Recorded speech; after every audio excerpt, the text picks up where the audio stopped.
we're in Austin at South by Southwest, and we're staying at the amazing Berkman House. And what we're going to do for you right now is pull questions out of our Stetson. These questions have been composed by your lovely selves, and we have to answer them individually as we pull them out the hat. So we're going to take it in turns basically, and we'll see what we come up with and see if you get to know us any better than you already do. Alright, go for it, lads. How's South by Southwest treating you? Well, really well. We're having a great time. As Lorna says, we're at Berkman House, where we've stayed for the past 3 times we've come here.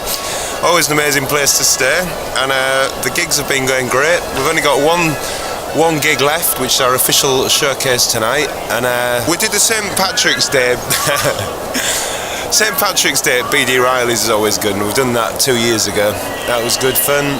And then yesterday we did a gig which was our label showcase, Extra Mile Recordings and In Grooves, at Cedar Street Courtyard with Frank Turner, and that was great fun as well.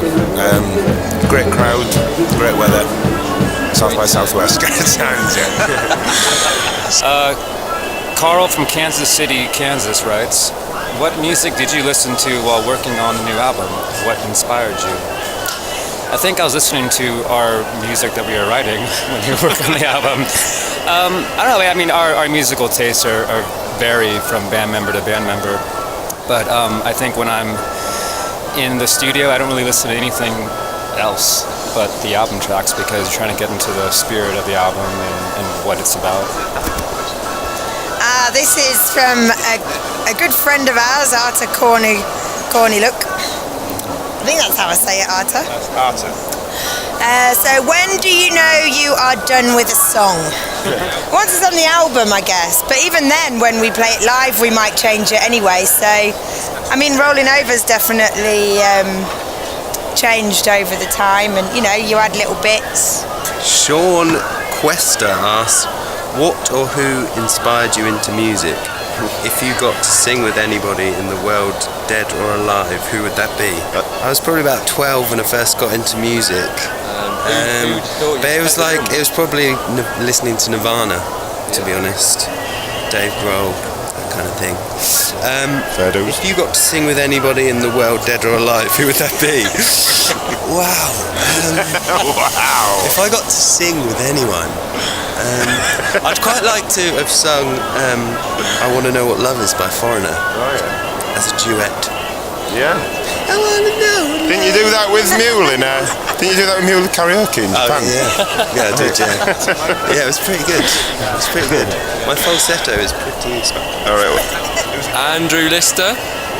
Oh, a fellow Lister. Are any of you called Lister? And when are you playing in my backyard? So we're all Lister in spirit, but not actually by name. No, Sandra Carruthers asks, what's in the flagon? Individual? Oh, and then the Hindividual also asks the same question, actually. So this is for both Hindividual and Sandra. Rum is in the flagon. And yeah, we started handing it out at festivals a few years ago to make sure everyone was on the same wavelength as us. And we sort of kept it as part of the show. Yeah, it's become, well, now a 7th member of the band, and it travels the world with us. And yeah, long live the flagon. Do you love me too? Just smile and nod, LOL. We love you, Laura Rose. You utilise specific places in song and album titles, videos and references in lyrics. How often do you find a place that inspires you, and what are your favourites? Well, every song that I wrote on the album was inspired by a different place. And What places inspire you anyway? Tottenham inspires me quite a lot. The Hotspur. Tottenham does, and Marlow is quite good. High Wycombe I like. Bishop Monkton particularly is. Bishop Monkton really does. But maybe you can pass that one round. Well, I know, because I had some input on some of those songs, and I know that we We do write a lot about London, and it means a lot to us. We write a lot about Deptford, Broadway in particular, which is why we called the album Down on Deptford Broadway. But there's lots of London imagery, such as Farringdon, top of my head, King's Cross, all that sort of stuff. It's all in there. Stephen Farthing from New York City asks, which track on the album are you each most excited for fans to hear? Personally, I think Kathy is my favorite song on the album. It went from, in pre-production, being my least favorite song to my favorite song. And I think. And that was just because we introduced a disco beat into the chorus, I think, wasn't it? I was going to say that until you interrupted my own question. It's because we introduced a disco beat into the chorus. Six Whiskies is one that I really, really like, and looking forward for people to hear. I like The Drake, and it's a song about the greyness. Well, it's a love song, but about the greyness. Oh, damn, what's it about? I don't know. I like it anyway. No, it's a love song, but the word The Drake we got off a documentary about Ivor Cutler, who I also like. So I like the fact that documentary inspired the song. I quite like This Is War. I think playing that live is like probably, I don't know, it sort of brings it alive even more than it's on the album. It's like quite huge and epic.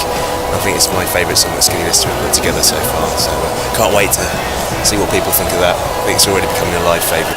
Favourite song is definitely Razorek, because it's got the folk element, but it's like different, and I think it's rocking. It's live. It's really rocking. Best tune.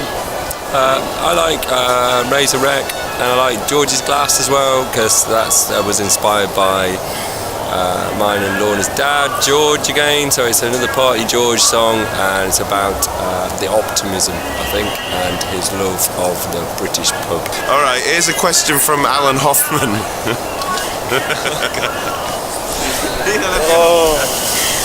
Dan, Alan wants to know. My question is fairly easy. When do you come to Denver, Colorado again? Well, actually, we should be back in September, because we're still in the planning stage, but we're doing a US tour, fingers crossed. So hopefully we'll see you September. Hi, Carl Nelson 10. Do we do everything together? Yes, including arguing. This one's from Chris Luxford. Chris? Hey Chris, how you doing? What sort of music do each of you listen to when you're on your own? Ooh, well, I listen to all. Give me that. I listen to all kinds of music when I'm on my own. Recently been listening to an artist called Agnes Obel, who's I think she's Swedish artist, piano based. She's got two lovely albums, very magical piano sounds. I recommend you go check her out. I always mention the same name, but I really love a Scottish singer-songwriter called James Yorkston. I listen to him a lot. Lorna? I'm digging Courtney Barnett at the moment. Everything. I like everything. I like listening to Bob Boylan on All Songs Considered NPR. Oh yeah, I really like Arrows of Love. They're great. Peter Townsend asks, where are your defenders Pete Townsend? Pete Townsend. Where are your defenders looked after and serviced? Land Rovers. Not here defenders.